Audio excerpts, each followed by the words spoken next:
வணக்கம் ஜெயஹிந்த். இந்தியாவுடைய பொலிட்டிக்கல் லேண்ட்ஸ்கேப்ல மிகப்பெரிய மாற்றங்கள் 2026 29க்குள்ள வரும் அப்படின்றதுக்கான சில முக்கியமான சிக்னல்ஸ் கிடைக்குது. என்ன அப்படின்றத டீட்டெயிலாக பார்ப்போம். வெஸ்ட் பெங்கால் தேர்தல் முடிவுகளுக்கு பிறகு அந்த ஸ்டேட்டை 15 வருஷமா ஆண்டுகிட்டு இருந்த ஒரு நேஷனல் பார்ட்டியான திரிணாமுல் காங்கிரஸ் எந்த அளவுக்கு ஸ்பிளிட் ஆச்சு அப்படின்றத நம்ம பார்க்குறோம். இப்போ அவங்களுடைய 28 எம்பிகளில் கிட்டத்தட்ட 19 பேர் தனியாக அவங்க போயிட்டாங்க. மம்தா பானர்ஜி அவர்கள் ஃபேஸ்புக்கில் ட்விட்டரில் வீடியோ போட்டு ஆல்மோஸ்ட் அவங்க அழுவக்கூடிய நிலைமைக்கு இப்போது பார்ட்டி ஸ்பிளிட் ஆகிருக்கு. இன்னும் இருக்கக்கூடிய எம்பிகளும் எம்எல்ஏக்களும் எத்தனை நாள் இருப்பாங்கன்னு தெரியாது. 70 எம்பிக்களில் 58 பேர் ரெபல் கேம்புக்கு வந்துட்டாங்க. அவங்க அங்கே மாநிலத்தில் இயங்கிட்டு இருக்காங்க. 28 எம்பிக்களில் குறிப்பாக 19 பேர் அப்படின்றது இந்த பக்கம் தாவிட்டாங்க. அவங்களுடைய மோஸ்ட் லாயல் ட்ரஸ்டட் லெஃப்டினன்ட்ஸ்ன்னு சொல்லிட்டு நம்ம ஊரில் பார்த்தீங்கன்னா அரசியல் தலைவர்களுக்கு மன்சோர் சாப்பிட்ட அந்த இதெல்லாம் பார்த்தோம் பிறந்த நாள் அன்னைக்கு. அதே மாதிரியா ஒரு சைக்கோஃபன்ஸ் இருக்கக்கூடிய அந்த மாநிலத்தில் இன்னைக்கு யாருமே இல்லை அப்படின்ற ஒரு செய்தி வருது. ஸோ இதுக்கு பின்னாடி இருக்கக்கூடிய கொலாப்ஸ் என்ன? இந்த கொலாப்ஸ் அப்படின்றது 2 இடத்துல ஆயிருக்கு. ஒன்று வெஸ்ட் பெங்காலில், இன்னொன்று பார்த்தீங்க அப்படின்னா தமிழ்நாட்டில் என்ன கொலாப்ஸ் ஆயிருக்கு அப்படின்னு பார்க்கும் பொழுது அந்த கோர் இந்திய அலையன்ஸுடைய கோர் அப்படின்றது 100 சீட்டை கையில் வச்சுட்டு இருக்கக்கூடிய காங்கிரஸ். இது சுற்றி இருக்கக்கூடிய ஒரு சர்க்கிள் அப்படின்றது பார்த்தீங்கன்னா நான் ஏற்கனவே சொல்லியிருக்கேன். டிஎம்சி ஃபர்ஸ்ட் 28, இங்கே இருக்கக்கூடிய டிஎம்கே கிட்டத்தட்ட 30 எம்பிகள் லோக்சபா ராஜ்யசபாவை சேர்த்து, பிறகு சமாஜ்வாதி பார்ட்டி, அதன் பிறகு ஆர்ஜேடி போன்ற கட்சிகள் அடுத்தடுத்து வருது. ஸோ பாராளுமன்றத்தில் அந்த அரசை கொஸ்டின் பண்ணணும், நெருக்கணும், இல்லை பாராளுமன்றத்தை முடக்கணும் அப்படின்னா இந்த 4 கட்சிகள் தான் கடந்த 2.5 வருடமாக ரொம்ப ப்ராமினெண்ட்டாக நின்றுட்டு இருக்காங்க. இப்போ வெஸ்ட் பெங்காலில் ஸ்பிளிட் ஆனது ஒரு பக்கம், ஆனால் அவங்க என்டிஏக்கு ஆதரவு தெரிவிச்சிருக்காங்க அப்படின்ற போது என்டிஏ அஸ் அ கூட்டணி அவங்களுடைய நம்பர்ஸ் இன்க்ரீஸ் ஆகுது. அதே மாதிரி டிஎம்கே இந்த தேர்தலில் தோத்த பிறகு இப்போ கம்யூனிஸ்டே பார்த்தீங்கன்னா ஓப்பனாக அறிவிச்சிட்டாங்க, இப்போ இனிமேல் டிஎம்கே கூட கூட்டணி வைக்கக்கூடிய சூழல் இல்லை அப்படின்னு சொல்லிட்டு டிஎம்கே கிட்ட இன்னைக்கு கூட்டணி கட்சி அப்படின்னு சொல்லக்கூடியது 2 தான் இருக்கு. ஒன்று டிஎம்டிக்கு, பட் அவங்களுமே இவங்களுடைய சிம்பிளில் கண்டெஸ்ட் பண்ணாங்க. 2வது பார்த்தீங்க அப்படின்னா எம்டிஎம்கே. இவங்க 2 பார்ட்டி தான் இப்போ இருக்காங்க. எம்டிஎம்கேவும் இப்போ ஸ்பிளிட் ஆகி போகிற மாதிரி இருக்கு. இப்போ இந்த நேரத்தில் காங்கிரஸுக்கு ஆதரவு கொடுக்கறது அப்படின்றது ஒரு பொலிட்டிக்கல் ஜோக் அப்படின்றத டிஎம்கே கிளியர் கட்டாக ஃபர்ஸ்ட் டேவே ரியலைஸ் பண்ணி நாங்கள் இனிமேல் பாராளுமன்றத்தில் காங்கிரஸ் கூட உட்கார மாட்டோம் அப்படின்னு சொல்லி அவங்களுடைய எம்பி கனிமொழி அவர்கள் ஒரு லெட்டர் கொடுத்ததெல்லாம் பார்த்தோம். இப்போ இங்கே இருக்கக்கூடிய 30 எம்பிக்கள் இஷ்யூ பேஸ்டாக என்டிஏக்கு சப்போர்ட் பண்ணக்கூடிய ஒரு பொலிட்டிக்கல் சூழல் வந்திருக்கு அப்படின்றத பார்க்குறோம். அவங்க என்ன முடிவு எடுக்கிறாங்க அப்படின்றத அடுத்த டீட்டெயிலாக பார்க்கலாம். இப்போ நம்பர்ஸ்ல உள்ள வருவோம். இப்போ என்டிஏ அப்படின்ற கூட்டணி 293 சீட்டை வச்சுட்டு இருக்கு, 272 மெஜாரிட்டி. இதுல கோர் அப்படின்றது பிஜேபி 240 சீட்டு, ஜேடியு தெலுங்கு தேசம் பார்ட்டி சந்திரபாபு நாயுடு அவர்களோடது, பிறகு சில அலையன்ஸ்லாம் இருக்காங்க. ஸோ 293 அப்படின்றது ஒரு ஸ்டேபிள் கவர்மெண்ட். இதுல நம்பர்ல ஏதாவது சேஞ்ச் ஆகிறதுக்கான வாய்ப்பு இருக்கா? கிடையாது. ஏன்னா ஜேடியு இப்போதான் அவங்க தேர்தலில் சேர்ந்து போட்டாங்க. இப்போ பீகாரில் ஒரு பெரிய வெற்றி பெற்றாங்க. நிதிஷ்குமார் இப்போ ஒரு வயது மூப்பு காரணமாக ராஜ்யசபா எம்பிஐ வெளியில் வந்துட்டாரு. பிஜேபியோட சிஎம் அங்கே இருக்காங்க. Chandrababu Naidu maybe question mark இருக்கா இல்லையான்ட்டு, பட் அவருமே வெளில போனால் கூட ஸ்டில் இந்த அரசாங்கம் சேஃபாக இருக்கும்.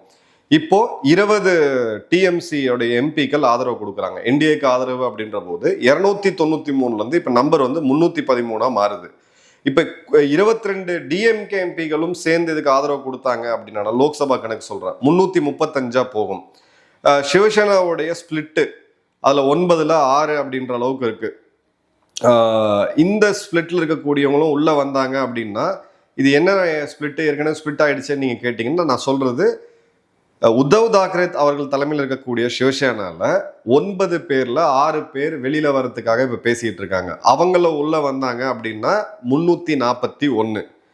இப்போ 341 வச்சுட்டு இவங்க என்ன பண்ண போறாங்க அப்படின்ற போது ஒரு ரஃபா 352க்கும் அதிகமான எம்பிக்கள் இருந்தாங்க, 2/3 இருந்ததுன்னா முக்கியமான கான்ஸ்டிடியூஷனல் அமெண்ட்மெண்ட்ஸை கொண்டு வர முடியும். அதாவது அரசியல் சாசனத்துக்கு இப்போ புதுசாக வரக்கூடிய சட்டங்கள்லாம் அதை திருத்தறதுக்கு உங்களுக்கு 2/3 மெஜாரிட்டி அப்படின்றது தேவை. ரஃபா பார்த்தீங்க அப்படின்னா ஒரு 19 அப்படின்றது இருக்கு. இப்போ அடுத்த நம்பர்ஸ் வருது. இந்த 19 அப்படின்னு நான் சொல்றது ஃபுல் ஹவுஸ் இருக்கும்போது.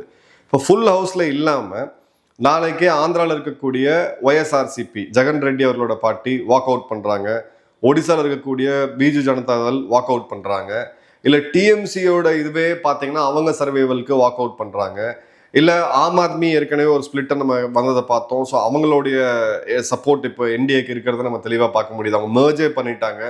ஸோ இதெல்லாம் சேர்த்து பார்த்தோம் அப்படின்னா அந்த கான்ஸ்டியூஷனல் அமெண்ட்மெண்ட்டை கொண்டு வரத்துக்கான நம்பர்ஸ் வந்து பார்த்தீங்கன்னா கிளியர் கட்டாக வருது.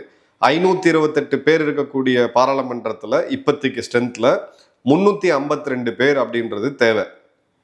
ஸோ கடைசியாக நடந்த ஒரு வாக்கெடுப்பில் ஏப்ரல் 2026 உமன்ஸ் பில் டீலிமிட்டேஷன் கொண்டு வரும்போது 298 சீட்டு தான் கவர்மெண்ட்டுக்கு கிடைச்சது. 230 அப்படின்றது அப்போஸாக போச்சு. ஸோ 293 அவங்களுடைய ஒரிஜினல் ஸ்ட்ரென்த்து. இன்னும் 5 எம்பிக்கள் இங்கேருந்து கிராஸ் ஓட் பண்ணியிருக்கிறாங்க அப்படின்றத பார்க்குறோம். இப்போது ராஜ்யசபாவுக்கு வருவோம். ராஜ்யசபாவில் 245 இப்போ ரஃபா பார்த்தீங்க அப்படின்னா நவம்பர் சைக்கிளில் 141 இவங்க இருக்கிறாங்க. 2/3 அமெண்ட்மெண்ட் வேணும், நீங்கள் பண்ணணும், கான்ஸ்டியூஷனல் அமெண்ட்மெண்ட்டை நீங்கள் கொண்டு வரணும், சட்டங்களை பாஸ் பண்ணணும் அப்படின்னா 163 ஒரு ஃபுல் ஹவுஸ் இருக்கும்போது இன்னும் 22 எம்பிக்கள் தேவை.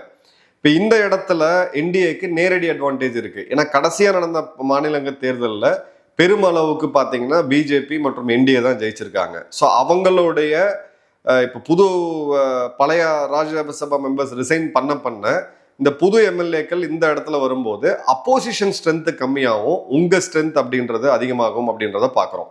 இப்போ டிஎம்சியோடைய ராஜ்யசபா இதில் 3 முக்கியமான ஆட்கள், சுகந்து சேகர் ராய், சுஷ்மிதா தேவி மற்றும் பிரகாஷ் பரேக் அவர்கள், இவங்க 3 பேரும் உள்ள வராங்க. பிளஸ் ஆம் ஆத்மி பார்ட்டியோடைய ஒரு கணிசமான பேர் 8 எம்பிக்கள் ஏற்கனவே உள்ள வந்திருக்காங்க அப்படின்றத பார்க்குறோம். ஸோ இந்த இடத்துல ராஜ்யசபாலையுமே இவங்க ரொம்ப கிளியர் கட்டான ஒரு 2/3 மெஜாரிட்டி நோக்கி போகக்கூடியதை பார்க்க முடியுது. ஸோ இது எப்போ நடக்கும் அப்படின்னு பார்த்தீங்கன்னா 2027 ஸ்டார்டிங்கில். இப்போ கொஸ்டின் என்ன அப்படின்னா டிஎம்கே 22 எம்பிக்கள் லோக்சபாவில், 8 எம்பிக்கள் ராஜ்யசபாவில், இவங்க மூவ் பண்ணுவாங்களா அப்படின்ற கேள்விக்கு சில பொலிட்டிக்கல் சிக்னல்ஸை நம்ம வந்து பார்க்கலாம். இப்போ நீங்கள் சன் டிவி எடுத்தீங்க அப்படின்னா இது கடந்த ஒரு 10 வருட வரலாறு 12 வருட வரலாறு எடுத்தீங்க அப்படின்னா ஜென்ரலாகவே அவங்க வந்து ஒரு பிஜேபிக்கு அகைன்ஸ்டான நியூஸ் தான் எப்பயுமே போடுவாங்க. முந்தா நேற்று எக்ஸ் தளத்தில் திடீர்னு சன் டிவியோட ஒரு பதிவை நான் பார்க்க முடிஞ்சது. அதில் பார்த்தீங்க அப்படின்னா பிரதமர் மோடி அவர்கள் தேர்ந்தெடுக்கப்பட்ட பிரதமர்களில் நீண்ட நெடுகால பிரதமராக இருக்கிறாரு அப்படின்னு சொல்லி ஒரு ஸ்டாட்டிஸ்டிக்ஸை போட்டு அது கிட்டத்தட்ட ஒரு பிரதமர் மோடி அவர்களை பாராட்டக்கூடிய அளவுக்கு ஒரு ஒரு நியூஸ் கார்டை போட்டிருந்தாங்க. ஸோ கிளியர் கட்டாக இதனால அவங்க 22 எம்பி சப்போர்ட் பண்ணுவாங்களா அப்படி நான் சொல்ல வரல. இதெல்லாம் வந்து பொலிட்டிக்கல் சிக்னலிங், உடனடியாக மாற மாட்டாங்க, அதற்கான சிக்னல்ஸை கொடுத்துக்கிட்டே இருப்பாங்க அப்படின்றத பார்க்குறோம். ரெண்டாவது, அவங்களுடைய ஒரு மூத்த தலைவர் திரு ஏ ராஜா அவர்கள் ஹிந்துவில் ஒரு கட்டுரை எழுதுறாரு. அதில் நாங்கள் கான்ஸ்டியூஷனை வந்து ரொம்ப ஃபாலோ பண்ணுவோம், கான்ஸ்டியூஷனை நாங்கள் விட்டு கொடுக்க மாட்டோம், நீங்கள் கான்ஸ்டியூஷனுக்கு எதிராக செயல்படுறீங்க, உங்கள் ஆட்சி டிஸ்மிஸ் கூட ஆகும் அப்படின்னு சொல்லிட்டு டிவிகேவை அவங்க சொல்கிறாங்க. நல்லா கவனிங்க, கான்ஸ்டியூஷனுக்கு எதிராக இவங்க என்ன பேசினாங்கன்றது அப்படி கொஞ்சம் பழைய ரெக்கார்ட்லாம் பார்த்தீங்கன்னா தெரியும். சடனாக கான்ஸ்டியூஷன் நாங்கள் பண்ணுறோம், நீங்கள் கான்ஸ்டியூஷனுக்கு எதிராக போகிறீங்க, டிஸ்மிஸ் பண்ணப்படும் அப்படின்னா டிஸ்மிஸ் பண்ணக்கூடிய அதிகாரம் யார்கிட்ட இருக்குது? பிஜேபியில் என்டிஏட்ட தான் இருக்குது. மூணாவது, இவங்களுடைய அந்த பொலிட்டிக்கல் டோன், அந்த ஆன்டி பிஜேபி டோன் கடந்த 12 வருஷமாக பண்ணிக்கிட்டு இருந்தது, அந்த ஸ்ருதி அப்படியே குறைஞ்சிக்கிட்டே வரக்கூடியதை நம்ம தெளிவாக பார்க்க முடியுது. ஸோ இப்போது இது எப்படி நான் பார்க்குறேன் அப்படின்னா, முக்கியமான ஒரு பில் வந்துச்சு அப்படின்ற போது இன்னும் பொலிட்டிக்கலாக இவங்க கூட்டணி சேருவாங்கன்றதை நான் நம்பலை. பட் வாக் அவுட் பண்ணாங்க, டிஎம்கே வெளிநடப்பு செஞ்சாங்க, என்ஏஏ பில் எடுத்துகிட்டு வரும்போது பார்த்தீங்கன்னா அவங்க வெளிநடப்பு செஞ்சாங்க. அந்த மாதிரி வெளிநடப்பு செஞ்சாங்கன்னா ஃப்ளோர் ஸ்ட்ரென்த் கம்மியாகும். அது நேச்சுரலாக பிஜேபி எடுத்துகிட்டு வரக்கூடிய, என்டிஏ எடுத்துகிட்டு வரக்கூடிய புது சட்டங்களுக்கு ஈஸியாக பாஸ் ஆகிறதுக்கு வழிவகுக்கும். அவுட் சைட் சப்போர்ட்டு பிஜேடி மற்றும் ஒய்எஸ்ஆர்சி, சிவசேனாவில் இருக்கக்கூடிய இப்போ உத்தவ் சேனாவில் இருக்கக்கூடிய சில எம்பிஸ் வந்து வெளியிருந்து கொடுக்கலாம். டிஎம்சி 20 சீட்ஸ் அவங்க ஏற்கனவே அனௌன்ஸே பண்ணிட்டாங்க, ஸ்பிளிட் ஆகி வந்தவங்க அனௌன்ஸே பண்ணிட்டாங்க அப்படின்றத பார்க்குறோம். ஓகே, இப்போ இந்த நம்பரை நோக்கி ஏன் பிஜேபி கவர்மெண்ட் போகிறாங்க? இதுதான் நம்மளுடைய இன்டர்னல் செக்யூரிட்டி மற்றும் எக்ஸ்டர்னல் செக்யூரிட்டி ப்ளஸ் நம்மளுடைய அந்த ரிஃபார்ம்ஸ் பெண்டிங் இருக்கக்கூடியது ரொம்ப நாளாக இருக்கு அப்படின்றதுல ஒரு மேஜர் அட்டென்ஷனை வந்து கொடுக்குது. இப்போ ஒரு இன்வெஸ்ட்மெண்ட் சம்மிட்ல நான் பங்கேற்கும் பொழுது அங்கே இருக்கக்கூடிய சில வெளிநாட்டு முதலீட்டாளர்கள் அவங்ககிட்டலாம் பேசக்கூடிய ஒரு வாய்ப்பு கிடைச்சது. அவங்க என்ன சொன்னாங்கன்னா, நீங்கள் ரிஃபார்ம்ஸ் பண்ணாங்க, நீங்கள் 10 வருடத்துக்கு முன்னாடி என்னென்ன ரூல் என்னென்ன கவர்மெண்ட் நீங்கள் வச்சுருக்கீங்களோ அதே ரேட்டே பேசணும் தான் இன்றைக்கும் இருக்குது. இதை பண்ணாமல் எப்படி வந்து நீங்கள் முதலீடுகள் எதிர்பார்க்குறீங்க அப்படின்னு சொல்லி ஒரு கேள்வி கேட்டாங்க. முதல்ல எடுத்தீங்க அப்படின்னா ஒன் நேஷன் ஒன் எலெக்ஷனை இவங்க ரொம்ப அக்ரெசிவாக எடுத்துகிட்டு போகக்கூடிய ஒரு இது தெரியுது. ஒன் நேஷன் ஒன் எலெக்ஷன் கொண்டு வரணும்னா பார்ட்டிஸோட கன்சென்சஸ் தேவை. இப்போ டிஎம்கே அதை எதிர்த்தாங்க போன வருடம். இப்போ டிஎம்கே ஆட்சியில் இல்லை. 29 ஒரு ஏர்லி எலெக்ஷன் வந்துச்சுன்னா அவங்க மீண்டும் ஆட்சிக்கு வரதுக்கான ஒரு வாய்ப்பாக அவங்க பார்க்குறாங்க. கிட்டத்தட்ட 19 ஸ்டேட்டில் பிஜேபியோ இல்லை அவங்களுடைய கன்சர்ன் கவர்மெண்ட்ஸ் தான் இருக்குது. ஸோ அவங்க கவர்மெண்ட்ஸ் அவங்கள எதிர்த்து எல்லாம் பண்ண போகிறது கிடையாது. ஓரளவுக்கு கன்சென்சஸை கொண்டு வரலாம். அதே மாதிரி 28 பார்த்தீங்கன்னா கிட்டத்தட்ட ஒரு 5 மாநிலத்துடைய தேர்தல் அப்படின்றது வரும். 27லையுமே ஒரு தேர்தல் அப்படின்றது வருது. ஸோ இந்த பண்ணணும் அப்படின்ற போது ஒரு ஸ்டெப் முன்னாடி போயிட்டு கான்ஸ்டியூஷன் 131st அமெண்ட்மெண்ட் பில் அவங்க ஏற்கனவே ப்ரொப்போஸ் பண்ணாங்க. அது வந்து அப்படின்னு என்னன்னு பார்த்தீங்கன்னா, டீலிமிட்டேஷன் முதல்ல செஞ்சுட்டு லோக்சபாவை எக்ஸ்பேண்ட் பண்ணிட்டு 543 கிட்டத்தட்ட 850க்கு எக்ஸ்பேண்ட் பண்ணிட்டு அதன் பிறகு உமன் ரிசர்வேஷனையும் கொண்டு வந்து பிறகு ஒரு தேர்தலை சந்திக்கும் போது இது இந்திய வரலாற்றிலே இல்லாத அளவுக்கு ஒரு புது வகையான ஒரு தேர்தலையும் புது வகையான ஒரு ரிசல்ட்டையும் நம்ம பார்க்கக்கூடிய ஒரு இடம் இருக்குன்றதை நம்ம பார்க்குறோம். ஏன்னா 23ல் 33% கோட்டா பெண்களுக்காக பண்ணாங்க. பட் அதை டீலிமிட்டேஷன் பண்ண பிறகுதான் பண்ண முடியும். ஏன்னா இப்போ இருக்கக்கூடிய 542 நீங்கள் பிரித்து கொடுத்தீங்க அப்படின்னா அதையும் இந்த கட்சிகள் யாரும் ஒத்துக்க போகிறது கிடையாது. இப்போ ஒன் நேஷன் ஒன் எலெக்ஷன் அப்படின்றது தான் 129th அமெண்ட்மெண்ட்டோடைய ரூட்டு. இது ஏற்கனவே ப்ரொப்போஸ் பண்ணப்பட்டு பாராளுமன்றத்தில் விவாதிக்கலாம் பட்டு இதுக்கான குழு பாராளுமன்ற குழு இதெல்லாம் போயிருக்கு. அங்கேயுமே பார்த்தீங்க இது ஏன் பாசிபிள் நான் எதிர்பார்க்குறேன் அப்படின்னா, எதிர்கட்சிகள் பெரிய அளவில் இதை அப்ஜெக்டே பண்ணலை. ஒரு 2 கட்சிகள் அப்ஜெக்ட் பண்ணாங்க. நான் அவங்க டென்யூர் கட் ஆகும்னு சொல்லிட்டு இப்போ வந்த தேர்தல் ரிசல்ட் லாஸ்ட் ஒரு 6 monthsல வந்த ரிசல்ட்டு அந்த ஈக்குவேஷனையுமே மாற்றி அமைச்சிருக்கு அப்படின்றத பார்க்குறோம். இப்போ இந்த பில் பாஸ் ஆகுமா இல்லையா அப்படின்னு நீங்க என்கிட்ட கேட்டீங்கன்னா, அடுத்த வரக்கூடிய யூபி தேர்தலில் தான் அந்த ஆன்சர் அப்படின்றது இருக்கு. இப்போ போன முறை பெற்ற வெற்றியை திரு யோகி ஆதித்யநாத் அவர்கள் தலைமையில் இருக்கக்கூடிய அரசு மீண்டும் பெற்றாங்க அப்படின்னா அது அவங்களுக்கு தேவையான அளவுக்கு ராஜ்யசபா சீட்ஸை வந்து கொடுக்கும். ஸோ அவங்க அப்பர் ஹவுஸில் ஒரு பில்லை ப்ரெசென்ட் பண்ணிட்டு கூட லோவர் ஹவுஸில் திரும்ப பாஸ் பண்ண முடியும். ஸோ எந்த வகையிலாலும் அதை வந்து பாஸ் பண்ண முடியும். இப்போ இந்த இடத்துல ஒருவேளை அவங்க ஒரு தோய்வை பெறுறாங்க, ஒருவேளை பிஜேபி அங்கே தோக்குது அப்படின்ற பட்சத்தில் இந்த சொன்ன ஈக்குவேஷன்ஸ் எல்லாமே டோட்டலாக மாறும். ஸோ இப்போ ப்ரொஜெக்டட் மேப் இப்போ ஃபியூச்சர் பொலிட்டிக்கல் ஃபியூச்சர் லேண்ட்ஸ்கேப் எப்படி இருக்க போகுது அப்படின்னு பார்த்தீங்கன்னா,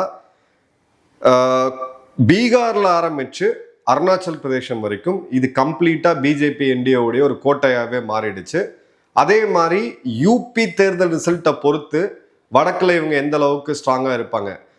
22ல் அவங்க வின் பண்ணாலும் 23ல் 24ல் பார்த்தீங்க அப்படின்னா ஒரு தோய்வை வந்து கண்டிப்பாக சந்திச்சாங்க. ஒரு 72 சீட்டு ஜெயிச்ச இடத்துல 63 சீட்டு ஜெயிச்ச இடத்துல 40க்கும் கீழே போச்சு பிஜேபி. ஸோ இந்த இடத்துல அவங்க ரெக்கவரிக்கான ஒரு மிக முக்கியமான ஒரு பாயிண்டாக நம்ம பார்க்கணும். அதே மாதிரி பஞ்சாப் தேர்தல், அதுவும் ஒரு எல்லை மாநிலம், அதுலேயுமே இவங்க பெரிய அளவுக்கு பெட் பண்ணுறாங்க அப்படின்றத பார்க்க முடியுது. இப்போது இந்த அரித்மெட்டிக்கில் உள்ள இருக்கக்கூடிய ஜேடியு மற்றும் இவங்க டிடிபி இந்த 2 கட்சியும் வெளியில் போனால் கூட இப்போ ஆட்சிக்கு எந்த ஒரு ஆபத்தும் இல்லாதன்ற அளவுக்கு ஒரு சேஃப் இடத்துல அவங்க வந்துட்டாங்க. அந்த அளவுக்கு பார்க்கும் பொழுது காங்கிரஸ்க்கு என்ன இப்போ ஒரு ஆப்ஷன் அப்படின்னு பார்த்தீங்கன்னா, பாக்கெட்ஸ்லாம் அவங்க சில இடங்களில் ஹிமாச்சல் போன்ற மாநிலங்களில் ஓரளவுக்கு ஓகேவாக இருக்காங்க. இதில் சத்தீஸ்கரில் இருக்காங்கன்னு பார்க்குறோம், ஜார்க்கண்டில் இருக்காங்கன்னு பார்க்குறோம். ஸோ இருக்கிற கூட்டணி அப்படியாவது ரீட்டைன் பண்ணிட்டு ஒரு 20 சீட் 30 சீட் அங்கே டார்கெட் பண்ணணும்.